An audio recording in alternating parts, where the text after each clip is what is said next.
प्यारे सभी छात्रों को एक बार नमस्कार। How are you my dear students. उम्मीद करता हूँ आप सबकी पढ़ाई अच्छी चल रही होगी। बच्चों, आज हम एक नए सेशन के साथ मिल रहे हैं जिसका नाम है song of my self.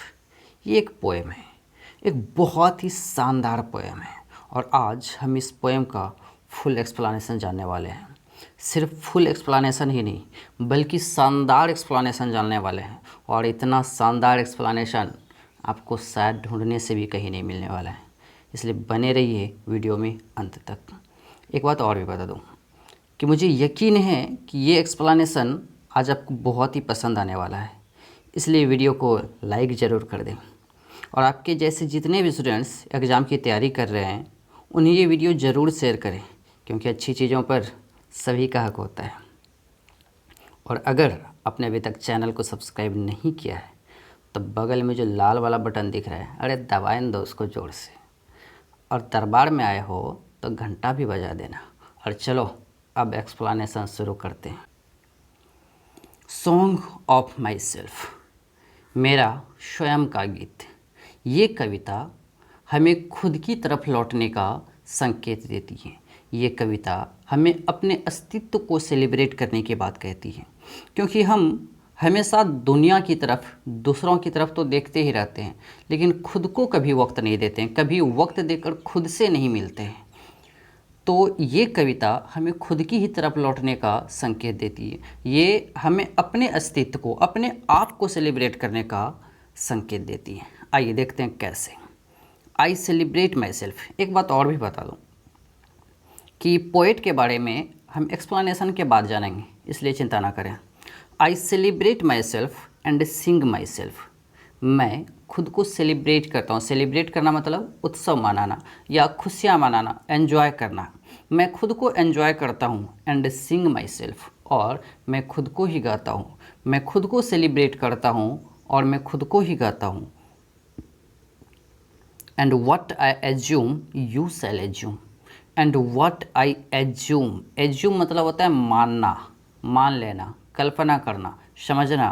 And what I assume, और जैसा मैं समझता हूँ, यू शैल एज्यूम, वैसा ही तुम भी समझोगे। देखिए यहाँ पर क्या बात कर रहे हैं। ये कह रहे हैं कि मैं खुद को सेलिब्रेट करता हूँ, मैं खुद को एंजॉय करता हूँ और मैं खुद को ही गाता हूँ, और जैसा मैं मानता हूँ ना वैसा ही तुम भी मानोगे, वैसा ही तुम भी समझोगे। क्यों? इसका आंसर, इस क्यों का आंसर आगे की लाइन में है। For every atom belonging to me as good belongs to you. For every atom, क्योंकि हर वो कण, एटम मीन्स परमाणु, केमिस्ट्री की भाषा में, फिजिक्स की भाषा में, लेकिन लिटरेचर में आकर देखें तो इसका मतलब होगा कण। फॉर एवरी एटम, क्योंकि हर एक कण बिलोंगिंग टू मी, जो मुझे बिलोंग करता है, जो मेरा है, as good belongs to you, वो उतनी ही अच्छी तरह से तुम्हारा भी है।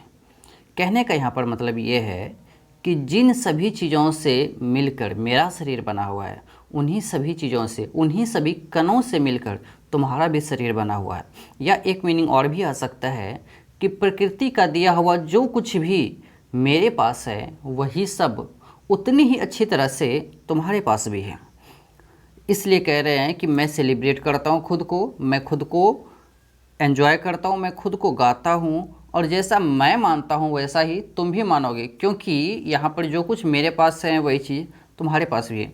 यहाँ पर पहले लाइन में देखिए शुरुआत हुई है आई से, लेकिन दूसरे लाइन में एक इस जगह यहाँ पर आप यू देख सकते हैं, और तीसरे लाइन में बिल्कुल लास्ट में एक यहाँ पर यू। ये यू फिर क्यों आया हुआ है? जब वो आई की बात कर रहे हैं तो फिर यहाँ पर यू का क्या काम? अब आई और यू, इन दोनों ही चीज़ों का यूज करते हुए वो यहाँ पर एक दूसरे के बीच अपने खुद को यहाँ पर एग्जाम्पल बनाकर वो कह रहे हैं, बातों को एक्सप्रेस कर रहे हैं, लेकिन वो सिर्फ अपने लिए ये बात नहीं कह रहे हैं वो हर किसी के लिए, अपने सभी रीडर्स से वो कहना चाह रहे हैं ये बात। इसलिए उन्होंने कहा यहाँ पर यू, क्योंकि जैसा वो मानते हैं वैसे ही उनके रीडर्स को भी मानना चाहिए। जो इस पोएम को पढ़ रहे हुए हैं रीडर्स, तो जैसा वो कह रहे हैं कि मैं मानता हूँ वैसा ही तुम भी मानोगे, यानी कि हम दोनों एक समान हैं, क्योंकि हमारा शरीर उन्हीं कणों से मिलकर बना हुआ है जिससे तुम्हारा शरीर बना हुआ है। हमारे पास भी प्रकृति का दिया हुआ वही सब चीज़ है जो तुम्हारे पास है। और इसी तरह से यहाँ पर ये आई और यू के बीच सिमिलैरिटी को शो कर रहे हैं। आइए आगे देखते हैं। I loaf and invite my soul. Loaf यहाँ पर जो स्पेलिंग है LOAFE, ये ओल्ड इंग्लिश का स्पेलिंग है। अभी मॉडर्न इंग्लिश में लास्ट में से इसमें ई हट गया है और स्पेलिंग बचता है LOAF। तो आई लोफ, इसका लोफ मतलब होता है टू वांडर, भटकना, घूमना फिरना, बेवजह घूमना फिरना, समय बर्बाद करना, समय नष्ट करना। और इनवाइट मतलब समझते हैं आप, आमंत्रित करना। सॉल, आत्मा। I loaf and invite my soul. मैं घूमता फिरता हूँ, मैं भटकता हूँ और अपनी आत्मा को निमंत्रित करता हूँ, आमंत्रित करता हूँ। कहने का मतलब है कि मैं घूमता फिरता हूँ और अपने आप को ही निमंत्रित करता हूँ, अपने आप को ही आवाज़ देता हूँ, मैं खुद को ही बुलाता हूँ। I lean and loaf at my ease observing a spear of summer grass. I lean and loaf. Lean मतलब होता है रेस्ट करना, और लोफ जान रहे हैं, घूमना फिरना। आई लीन एंड लोफ, मैं आराम करता हूँ और घूमता फिरता हूँ। एट माई ईज, ईज मतलब एट माई ईज मतलब अपने फुर्सत के वक्त में या निश्चिंत होकर। जब मैं निश्चिंत हो जाता हूँ, जब मैं फुर्सत में रहता हूँ, तो मैं या तो आराम करता हूँ या फिर घूमता फिरता हूँ, दोनों ही चीज़ें करता हूँ। और observing a spear of summer grass. Observing, observe means ध्यान देना, देखना। Observing a spear of summer grass. Summer grass यानी कि गर्मी में जो घास उगे होते हैं, उन घास के स्पीयर को देखते हैं। स्पीयर मतलब होता है भाला, नोक। घास का जो ऊपरी नुकीला वाला हिस्सा होता है उसको कहते हैं स्पीयर। तो कहते हैं कि जब मैं घूमता फिरता हूँ तो उस वक्त मैं घास के जो ऊपरी नोक होता है, घास का जो ऊपरी नोक जो भाले जैसा होता है, मैं उसको भी देखता हूँ। मतलब मैं अपने आप में इतना खो जाता हूँ कि मैं हर छोटी से छोटी चीज़ों तक को ऑब्जर्व कर लेता हूँ। और बिल्कुल यहाँ पर ये अपने आप में खोने की ही बात हो रही है कि I loaf and invite my soul, पहला लाइन, और दूसरा line I lean and loaf at my ease observing a spear of summer grass. पहला लाइन कह रहा है कि मैं अपने आप में इतना खो जाता हूँ कि मैं अपने आप में ही डूब जाता हूँ, मैं अपने आप को ही आमंत्रित करने लगता हूँ, अपनी आत्मा को ही पुकारने लगता हूँ। और दूसरा लाइन कह रहा है आई लीन एंड लोफ वाला कि मैं जब कभी भी फुर्सत मिलता है तो उस वक्त या तो मैं आराम करता हूँ या फिर मैं घूमता फिरता हूँ। और जब घूमता फिरता हूँ तो समर ग्रास के स्पाइक तक को भी, समर ग्रास के जो स्पीयर होता है, जो भाला होता है, मैं उसको भी देखता हूँ। यानी कि पूरी तरह से अपने आप में खोए रहने की यहाँ पर बात हो रही है कि पूरी तरह से मैं खो जाता हूँ। अगर मैं आराम भी करता हूँ तो मैं पूरी तरह से अपने आप में ही खोया रहता हूँ। अब आगे देखिए। My tongue every atom of my blood formed from this soil this air.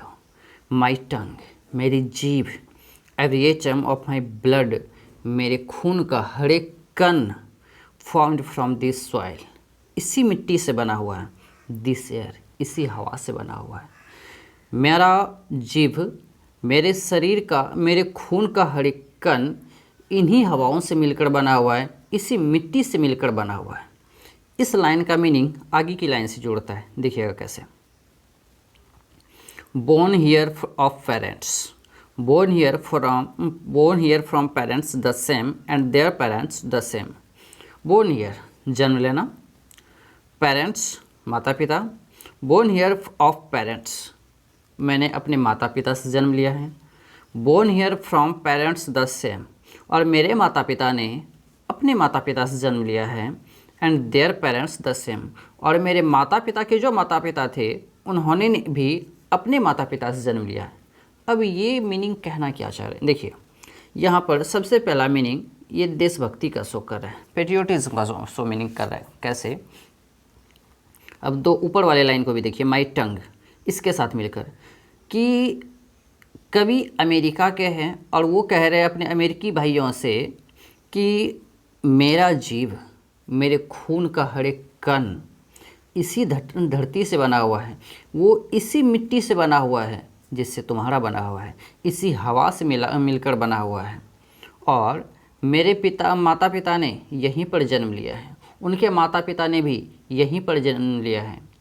तो इस हिसाब से यहाँ पर एक पेट्रियोटिज्म की भावना निकल कर आती है। साथ ही वो यहाँ पर भी सिमिलरिटी की भावना को शो कर रहे हैं। अब देखिए कैसे, बोर्न हियर ऑफ पेरेंट्स, दूसरे लाइन पर ध्यान दीजिएगा, बोर्न हियर ऑफ पेरेंट्स वाले पर। बोर्न हियर ऑफ पेरेंट्स, मैंने यहाँ पर अपने माता पिता से जन्म लिया। Born here from parents the same, और उन्होंने भी, मेरे माता पिता ने भी मेरी ही तरह अपने माता पिता से जन्म लिया। And their parents the same, और उनके माता पिता ने भी अपने माता पिता से बिल्कुल मेरी ही तरह जन्म लिया जैसे मैंने अपने माता पिता से जन्म लिया। तो यहाँ पर ये बताया जा रहा है कि हम सब ने एक ही तरह से जन्म लिया, हम सब इस धरती पर एक ही तरह से आए हुए हैं, यानी कि हम सब एक समान हैं। और तीसरा, इसका एक और भी मीनिंग है, बोर्न हियर ऑफ पेरेंट्स, इसका यहाँ पर एक और भी मीनिंग है।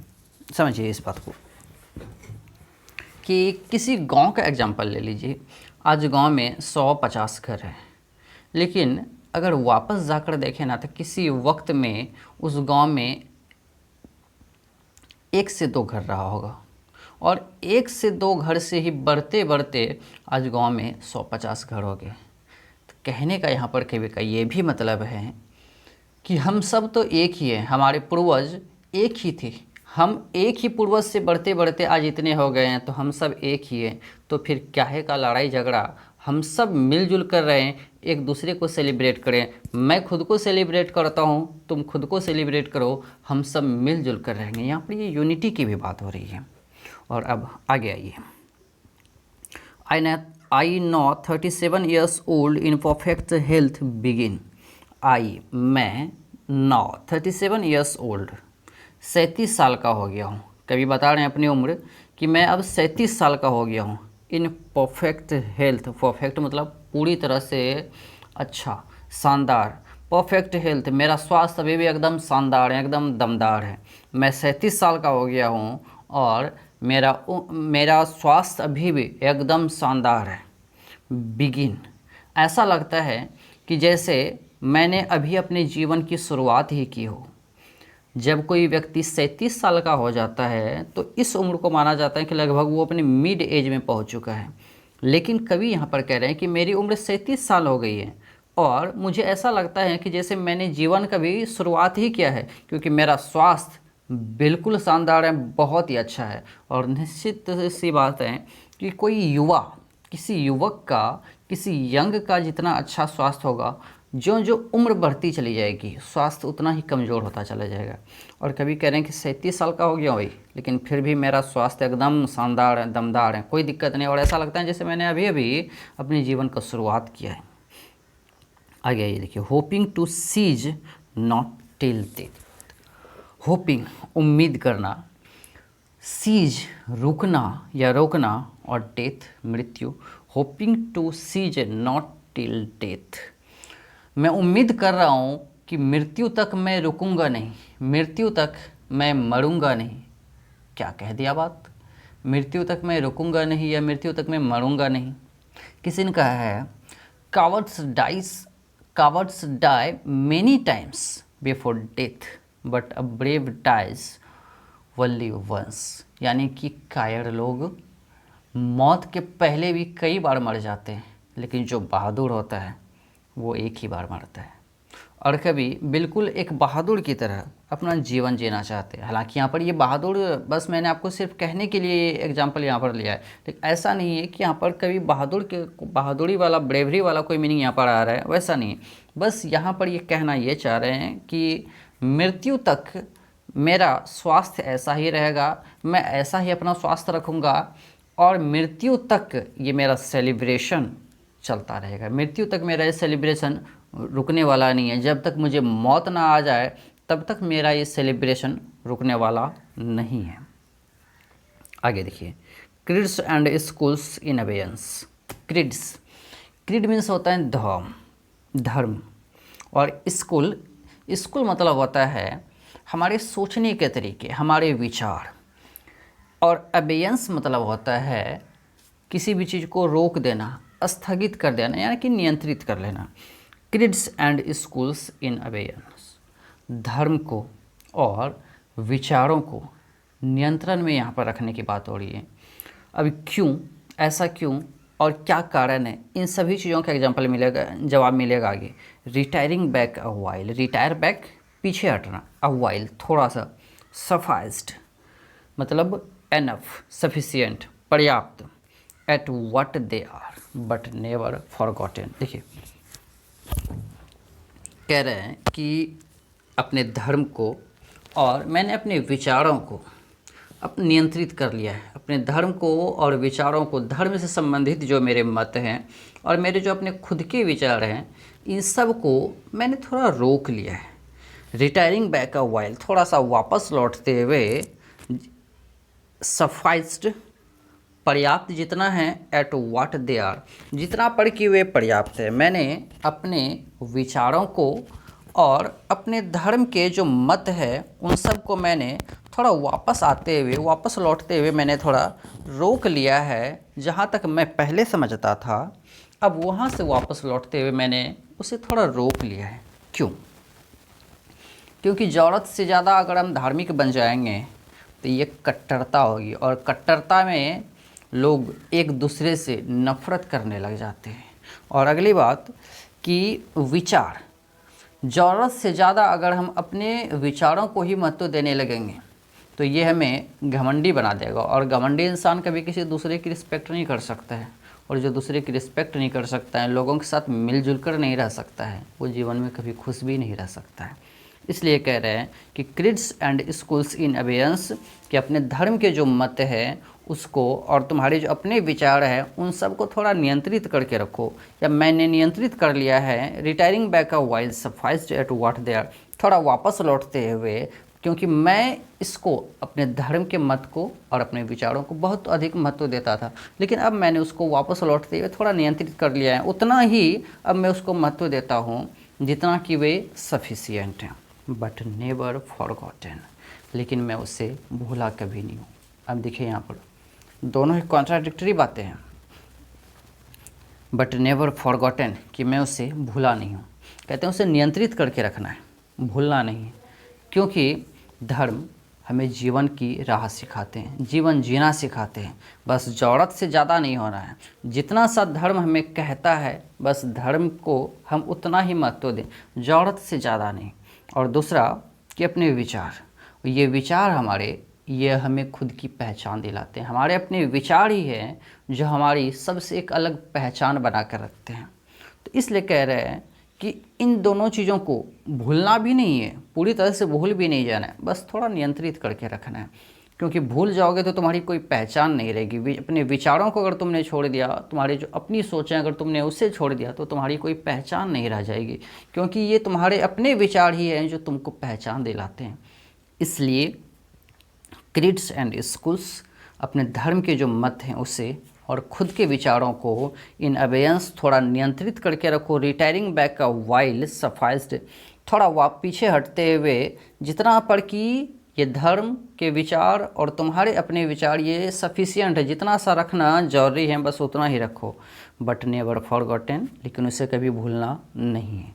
आई हैव फॉर गुड और बैड, मैं अच्छा और बुरा दोनों ही चीज़ों में विश्वास रखता हूँ। हार्बर मतलब विश्वास रखना या विश्वास करना।